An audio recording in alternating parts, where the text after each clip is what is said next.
En Emigrados Sin Fronteras, tú también cuentas. Según los datos que recoge la Organización Internacional para las Migraciones OIM, el 48% de los migrantes internacionales a nivel mundial son mujeres, por lo que el género es un factor que moldea cada etapa de la experiencia migratoria de las mujeres.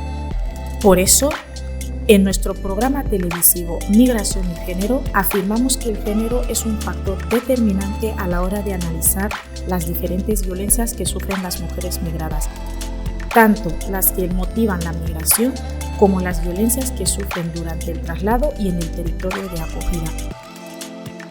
No te pierdas nuestro programa todos los miércoles en Emigrados TV.